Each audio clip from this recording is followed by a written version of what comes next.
All she ever does is embarrass me." My father's voice cracked through the courtroom like a slap. I didn't flinch. I didn't look at him.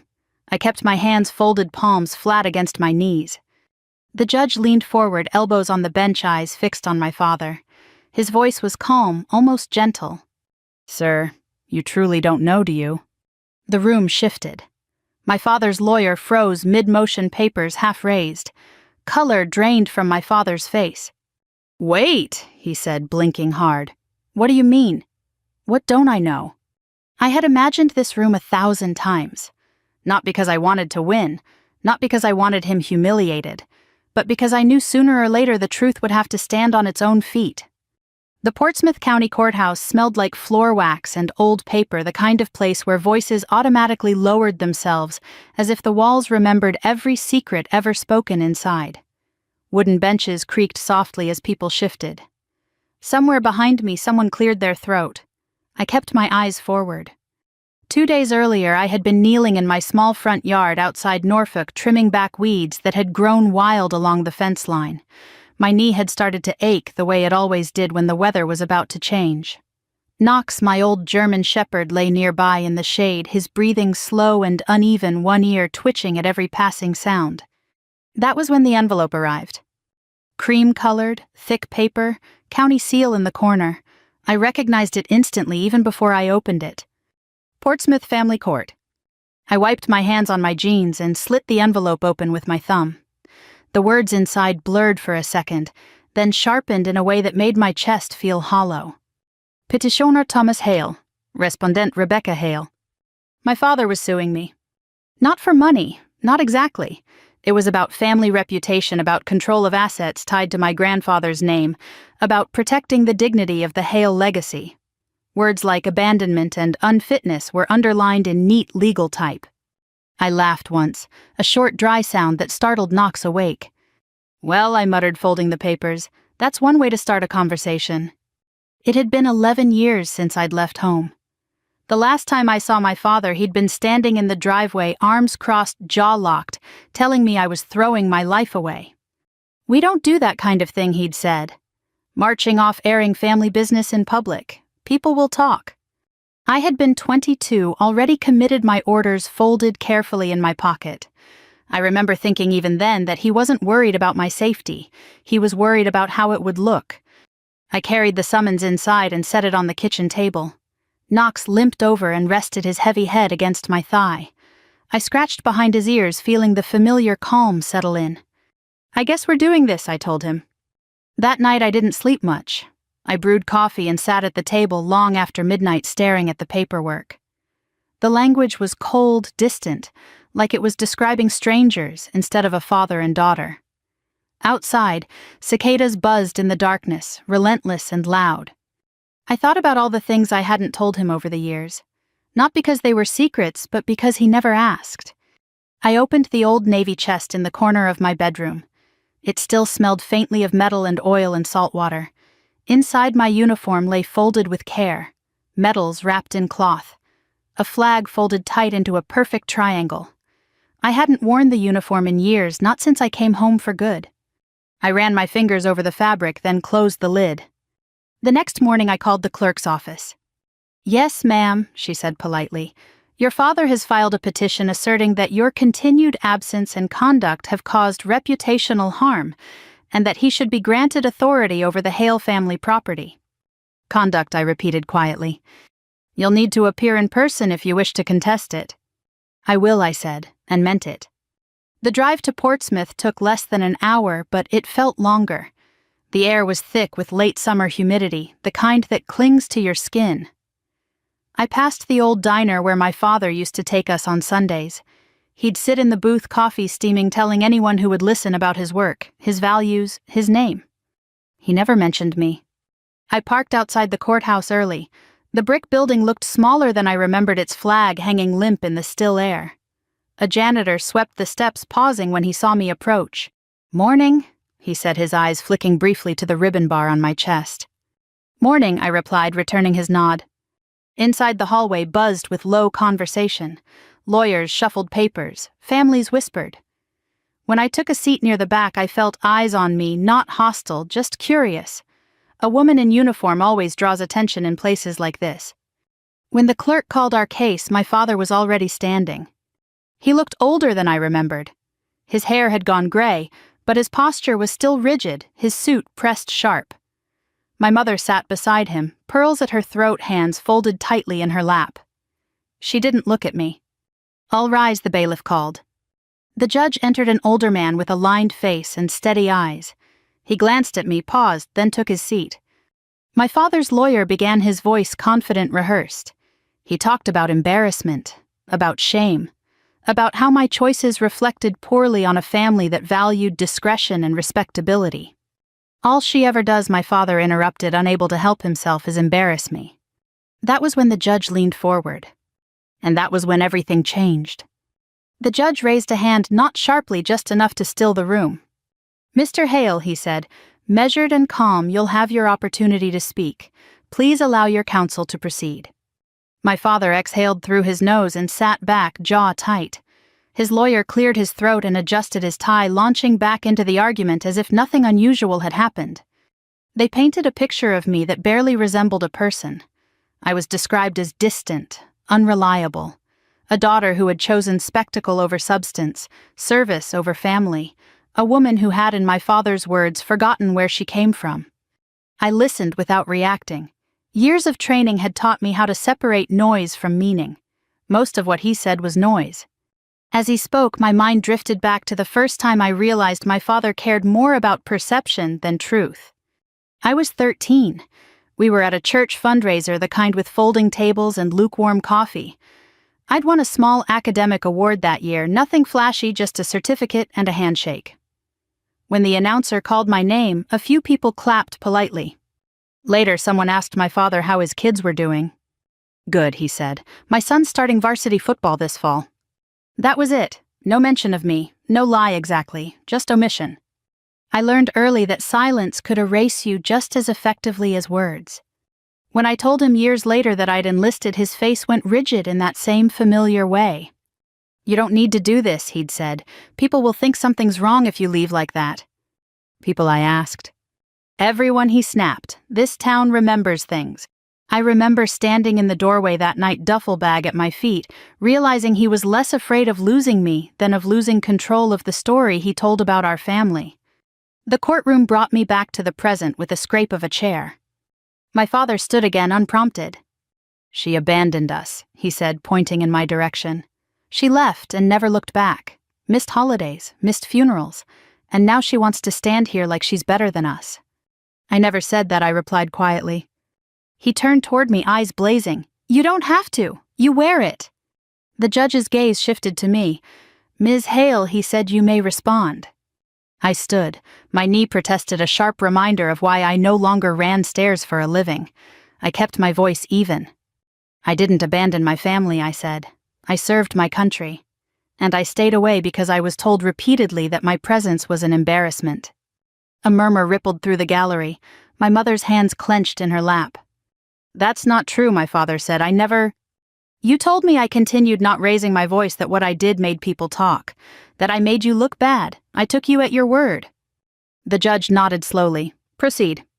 I explained the basics, where I'd lived, how I'd supported myself, how I'd remained connected to the family property through taxes and maintenance even when communication had stopped. My father's lawyer tried to interrupt, but the judge waved him off. "Let her finish." As I spoke, I noticed something subtle shifting. Not sympathy exactly, attention. People weren't looking at me like a spectacle anymore, they were listening. That unsettled my father more than anything else. "You think this is noble?" he snapped. "Showing up in uniform like that, making a scene." "I didn't come to make a scene," I said. "I came because you took me to court." He scoffed. "You didn't have to wear that." I met his eyes for the first time. "I didn't wear it for you." Silence settled, thick and uncomfortable. The judge scribbled something on his notepad. My father's lawyer shifted, glancing between his client and the bench, his earlier confidence draining away. As I sat back down, my thoughts wandered again unbidden. To nights overseas, sitting on the edge of a cot, writing letters I never sent. To holidays spent in places where the air smelled like dust and diesel instead of pine and turkey. To the quiet pride I'd learned to carry alone because sharing it only seemed to invite judgment. I thought of my grandfather, the only one who ever asked what I wanted instead of what I owed the family name. He'd been a quiet man, hands rough from work, voice steady. When he spoke, people listened not because he demanded it, but because he meant what he said. He used to tell me reputation fades, character doesn't. My father never liked that saying. The hearing paused briefly while the judge reviewed documents. The room buzzed softly with whispers. My mother finally looked at me, then really looked, her eyes searching my face as if trying to reconcile the person in front of her with the daughter she remembered. She didn't smile, she didn't frown, she just looked tired. When the judge spoke again, his tone had changed. "Mr. Hale, he said your petition relies heavily on claims of abandonment and reputational harm. Before we proceed further, I need to clarify something." My father straightened, sensing importance. "Yes, Your Honor." The judge folded his hands. "You've stated repeatedly that your daughter's actions have embarrassed you and the family." "That's correct." "And you're certain," the judge continued, "that you're fully aware of those actions?" My father hesitated, just a fraction of a second. "I know enough," he said. The judge leaned back, slightly studying him. "We'll see." My father's lawyer swallowed hard. I felt a strange calm wash over me. Not relief, not triumph. Just the steady certainty that comes when you've done all you can do and the rest is no longer in your control. Whatever my father didn't know, whatever he had chosen not to see, it was about to step into the light. And for the first time, I wasn't afraid of that. The judge called a short recess. People stood stretched, whispered. Chairs scraped softly against the floor. I remained seated, hands folded, eyes on the grain of the wood in front of me. Knox would have nudged my knee if he were here, sensing the tension. Instead, there was only the quiet hum of the courthouse air system and the steady thump of my own pulse. I hadn't hired a lawyer. That decision had surprised everyone who heard it, including the clerk when I filed my response. She'd looked up from her screen, eyebrows raised. "Are you sure, ma'am? These cases can get personal." I know, I'd said, that's why. I wasn't arrogant enough to think I could out-argue a professional. But this wasn't about clever language. It was about facts, and about letting the truth speak without ornament. In the service, we learned early that the loudest voice in the room was rarely the strongest. Orders delivered calmly, clearly carried farther. The bailiff announced the court was back in session. Everyone took their seats. My father leaned toward his lawyer, whispering sharply. The lawyer nodded, though his eyes flicked toward the judge with a tightness I hadn't seen earlier. "Ms. Hale, the judge said you indicated you had documentation you wished to submit." "Yes, Your Honor." I stood again, moving carefully, and approached the bench with a slim folder tucked under my arm. It wasn't thick. It didn't need to be. I handed the documents to the clerk. She passed them up.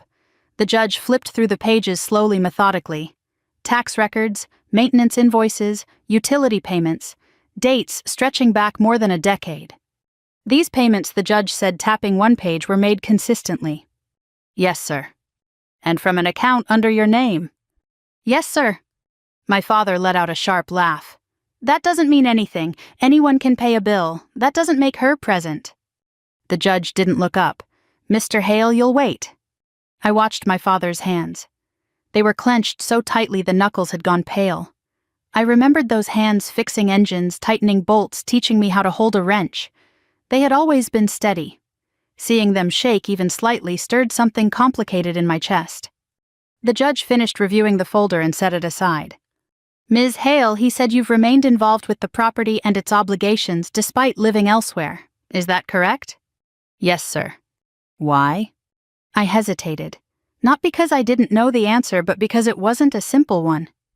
"Because it mattered," I said finally, "to my grandfather, and because no one else was doing it." My father scoffed again, always the martyr. I turned to face him slowly. "You never asked."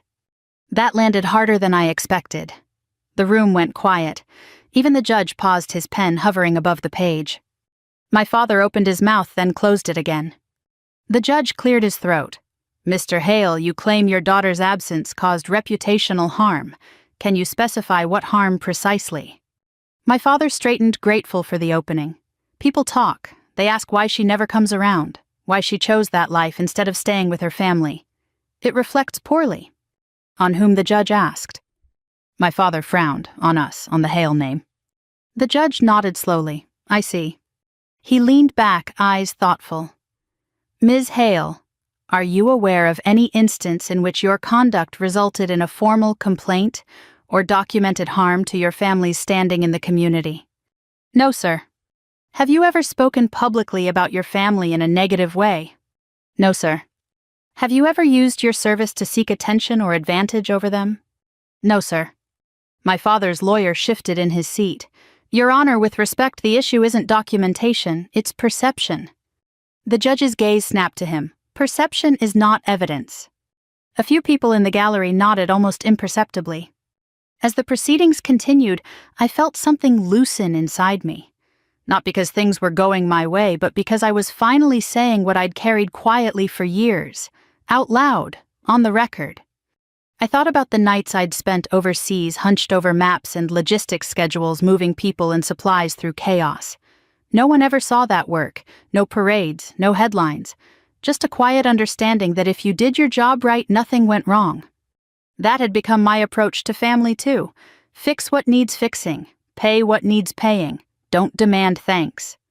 The judge shuffled his papers, then looked directly at my father. Mr. Hale, he said before we proceed, I need to ask you something. My father lifted his chin. Yes? Are you familiar with your daughter's service record? My father waved a dismissive hand. I know she enlisted. That's enough. The judge's eyes narrowed slightly. Is it? My father's lawyer inhaled sharply as if about to speak, then stopped himself.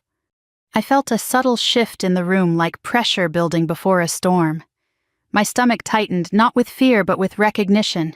I knew that feeling. I'd felt it before missions, when all the planning was done and the only thing left was execution. Mr. Hale, the judge, said, his voice quieter now. Are you aware of any official commendations your daughter has received? My father blinked. Commendations? Yes, the judge replied.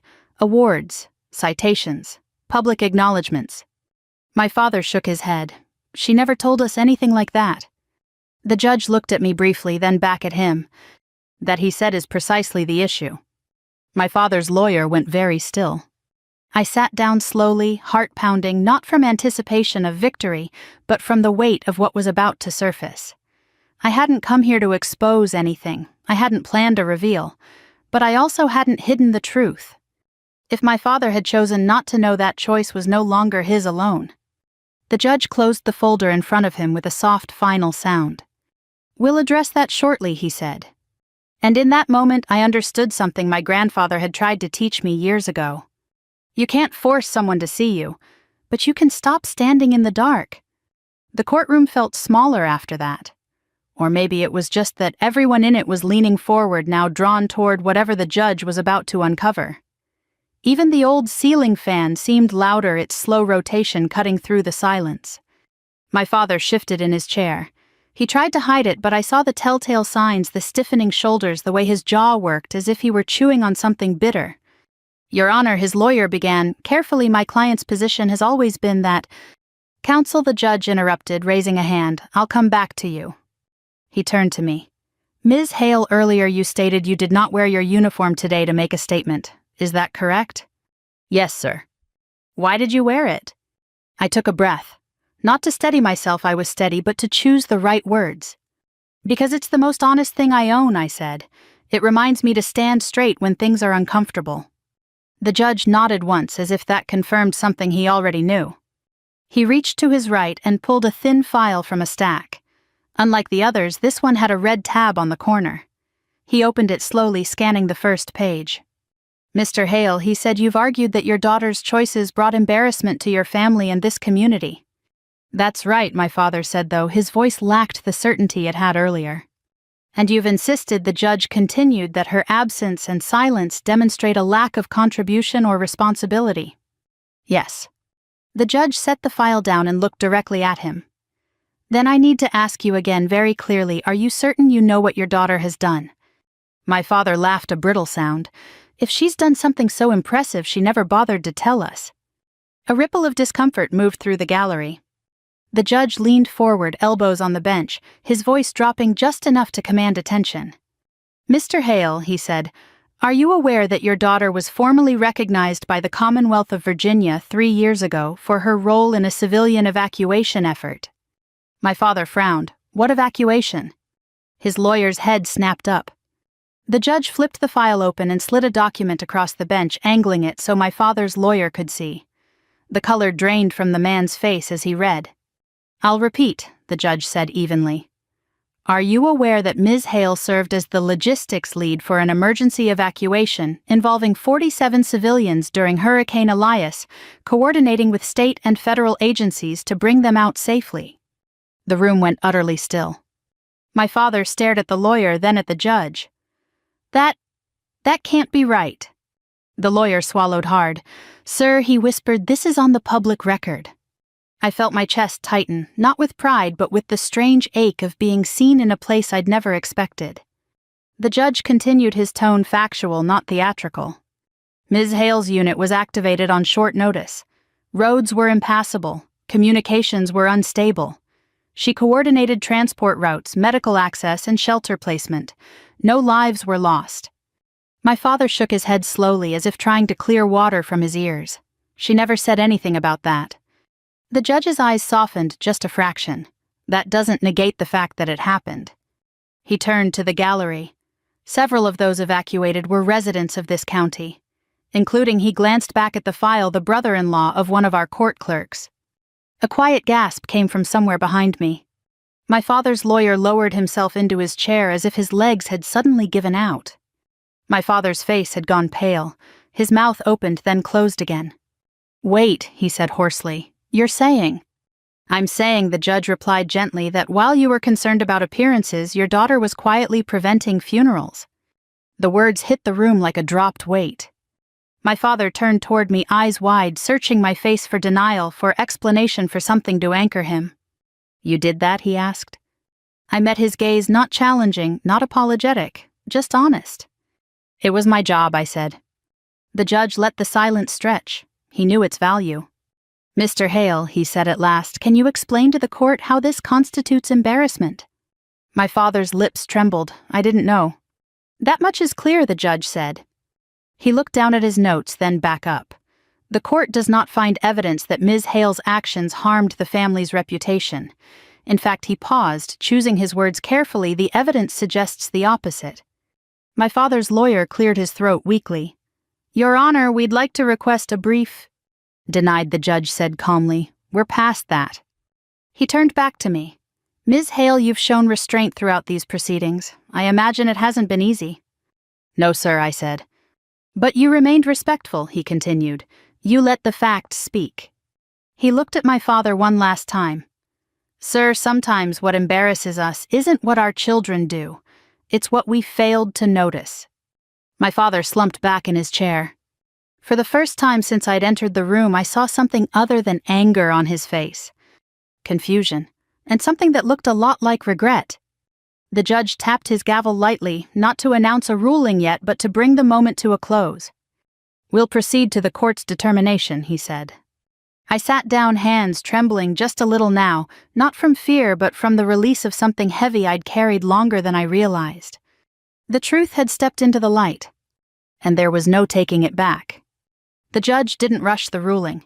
He sat there for a long moment, reading, rereading, as if weighing more than just documents. The courtroom held its breath. Even the ceiling fan seemed to slow. My father stared straight ahead, eyes unfocused.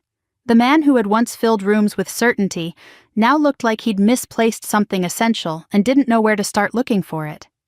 Before I issue a determination, the judge said finally, there are additional facts the court must place on the record. My father's lawyer lifted his head slightly, hope flickering for just a second, then fading as the judge continued. The evacuation Ms. Hale coordinated was not her only contribution relevant to this case. My father blinked. There's more. The judge nodded. Much more. He turned a page in the red-tabbed file. For the past 8 years, property taxes associated with the Hale family land have been paid on time, without exception. My father shifted. I know that. I've said we... Mr. Hale, the judge said gently, those payments were not made by you. Silence. They were made by Ms. Hale, he continued from her active duty account, and later from her disability pension after discharge. My father's mouth fell open. That's not possible. It is, the judge said, and it's documented. The lawyer leaned in, whispering urgently. My father waved him off, eyes still locked on the bench. You're telling me, he said slowly, she's been paying for that land all this time? Yes, the judge replied quietly. I felt the familiar tightening in my chest, the instinct to minimize, to deflect. But this wasn't the moment for that. The judge wasn't finished. In addition, he said Ms. Hale made recurring donations to the county's Veterans Relief Fund under an anonymous designation. Those donations covered emergency housing for several displaced families, including one connected to this court. He paused, then added, the anonymity was broken only because the court was required to verify financial records during these proceedings. My father's lawyer stared at the papers as if they might rearrange themselves into a different story. My father turned toward me slowly, like he was afraid a sudden movement would shatter something. You did all that he said. It wasn't a question. I met his eyes. I didn't think it mattered who did it. The judge folded his hands. Mr. Hale, you've argued that your daughter brought shame to your family, yet the evidence shows she has preserved its assets, protected its legacy, and contributed to this community without recognition. He let that settle. If embarrassment exists here, he said, it does not originate from her actions. My father swallowed hard. His shoulders slumped just a fraction. I'd never seen that before. I didn't know, he repeated, quieter now. No, the judge agreed. You didn't. Something in the room softened then. Not relief, something more fragile. Recognition. I thought of all the times I'd stood in silence while my father spoke over me about me for me. How I'd learned to let that silence become armor.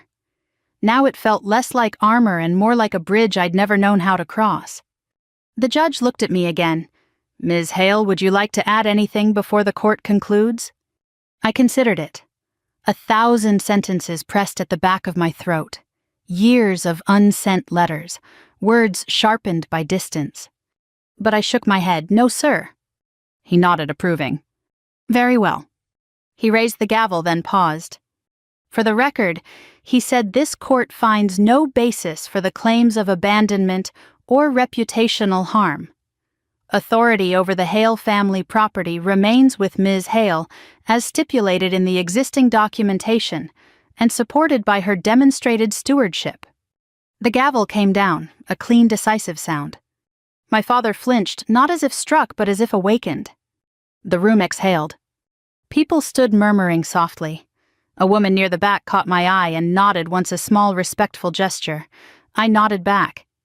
As I gathered my papers, my hands shook, not from triumph but from release, the kind that comes when something heavy finally lets go. In the hallway outside, sunlight poured through tall windows, dust motes floating like tiny stars. The air smelled faintly of rain. My father stood a few steps behind me. I felt him there before he spoke. Rebecca. He hadn't said my name like that in years. I turned. He looked older up close, smaller somehow. His eyes were rimmed red, though his voice stayed rough and guarded. You could have told me, he said. I considered that too, then answered honestly. You could have asked. He nodded once, a sharp, embarrassed motion. I didn't think you wanted us involved. I didn't think you wanted me. The words weren't cruel, they were simply true. He looked away, jaw tightening, then said quietly, I was wrong. It wasn't an apology, it wasn't even complete. But it was real. He turned and walked toward the exit, shoulders hunched, lawyer trailing behind him. I stood there for a moment, letting the courthouse sounds wash over me. Footsteps, voices, life resuming. Outside, the sky had darkened, clouds rolling in from the coast. I breathed deeply, the air cool and damp. I hadn't come to win. I'd come to stop the lie. And for the first time, the truth stood on its own. I didn't leave the courthouse right away. I stood near one of the tall windows in the hallway, watching rain begin to streak the glass in thin, uneven lines. People passed by me in small clusters, lawyers murmuring into phones, families speaking in low voices, strangers returning to lives that hadn't just been split open in public. A man in a faded veteran's cap paused as he walked by. He looked at me then, at the ribbons on my chest. "Thank you for your service," he said, simple and sincere. I nodded. "Thank you for yours." He smiled once and kept going. It still felt strange being seen like that. Not uncomfortable, just unfamiliar. Outside, the air smelled like wet pavement and salt drifting in from the harbor. I pulled my jacket tighter around myself and walked down the courthouse steps, my knee protesting with each careful movement. The rain had softened the edges of the city, turning sounds dull and distant. I stood under the overhang for a moment, letting the day settle. I hadn't won anything tangible in that room. No money, no praise. Just the right to keep what had always been mine, and the truth placed gently but firmly on the record. That felt like enough. I drove without thinking, letting muscle memory take over. Before I realized where I was going, I'd parked near the old naval yard, the one I'd shipped out from the first time. The gates were quieter now. The paint faded, but the smell of water and steel was the same.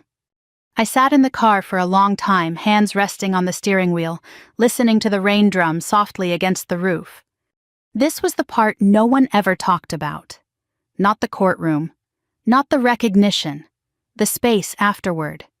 The quiet that comes when the noise finally stops and you're left alone with what it cost.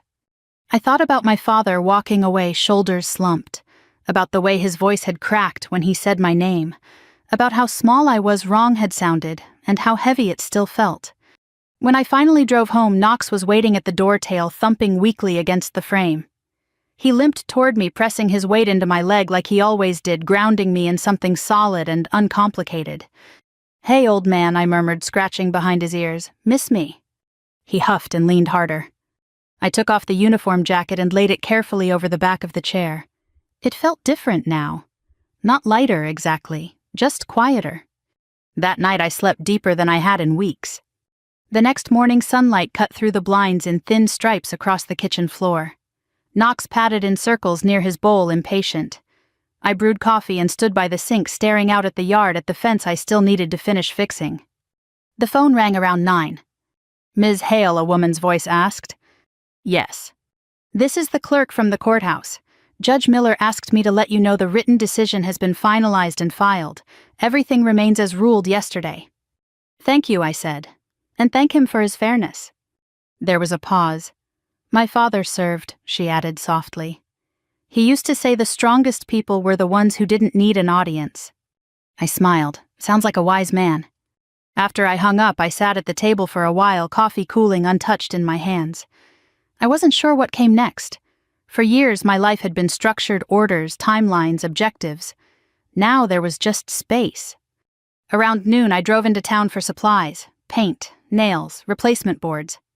On my way out of the hardware store, I saw my father's truck parked crookedly near the curb.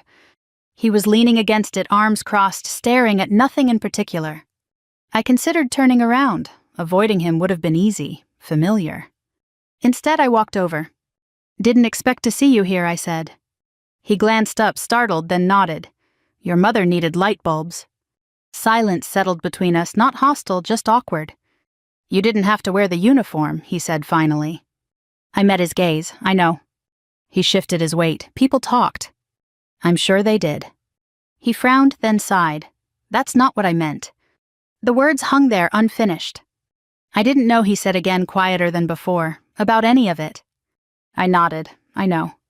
He looked at me, then really looked like he was trying to memorize something he'd missed. "You always were stubborn."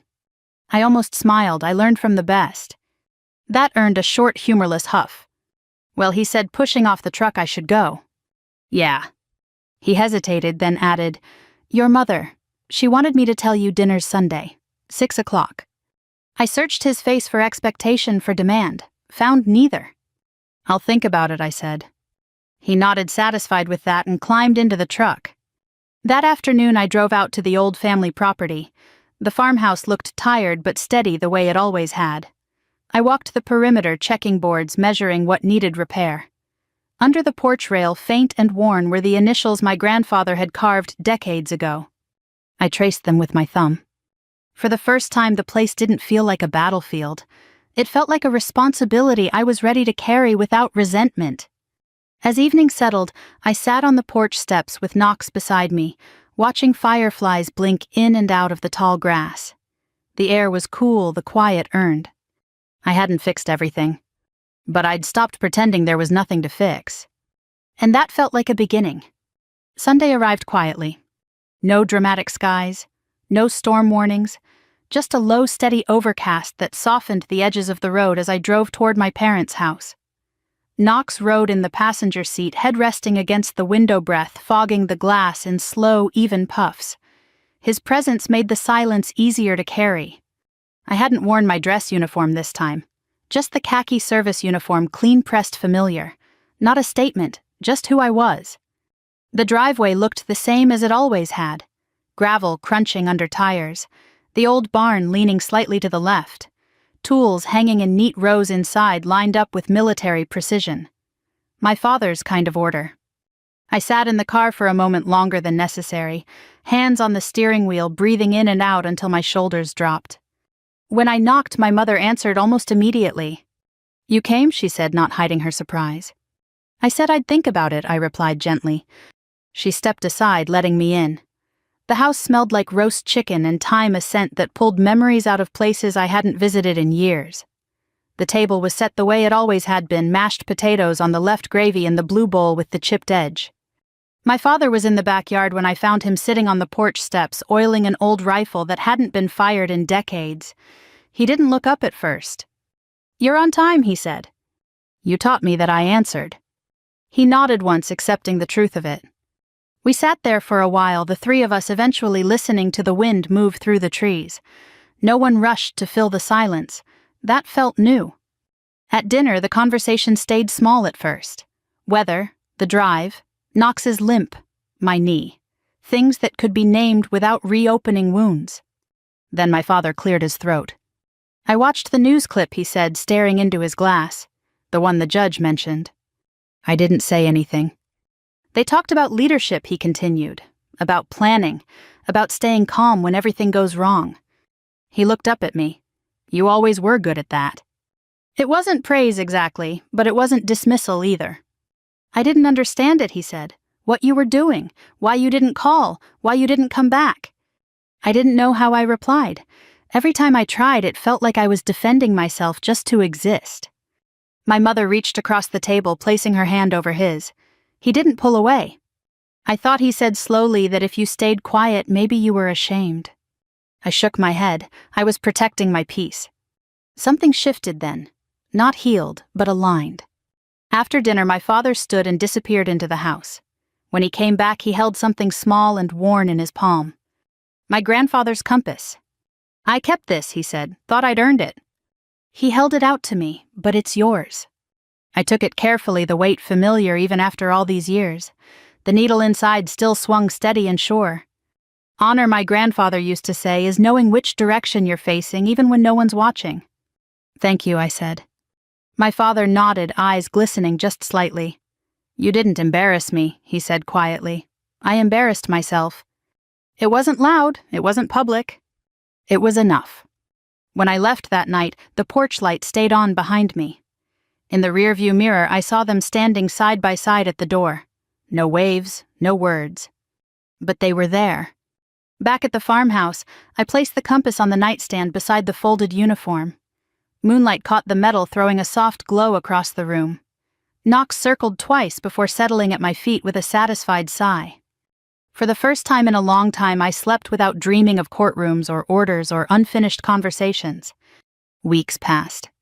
I repaired the porch, rehung the swing, painted the shutters. Each task grounded me, turning forgiveness into something tangible measured in nails and brushstrokes instead of apologies. One evening, my father drove up the dirt road without calling first. He walked the property slowly, hands in his pockets, nodding at the repairs. "You did good," he said. It was the highest praise he knew how to give. As he turned to leave, he paused. "If you're speaking at the high school next month," he added, "your mother and we might come." I smiled. I'd like that. Later, standing alone on the porch, I looked out over the field as dusk settled in. Fireflies blinked on and off like quiet signals. The world felt steady. I thought back to the courtroom, to the moment my father shouted that all I ever did was embarrass him, to the judge's calm question, "You really don't know, do you?" Maybe that was the real turning point, not the ruling, not the recognition, but the moment ignorance lost its shield. We spend so much of our lives trying to prove ourselves to people who aren't ready to see us. We raise our voices. We collect evidence. We wait for validation that may never come. Sometimes the strongest thing you can do is live so honestly that the truth eventually introduces itself. If this story reminded you of someone, a parent, a child, a relationship still waiting for the right words, take a moment. Sit with it. Share your thoughts below. I'd love to know where you're watching from and what this stirred in you. We have many more stories like this to share, quiet journeys of dignity, resilience, and second chances. Subscribe if you'd like to keep walking that path with us. Thank you for listening.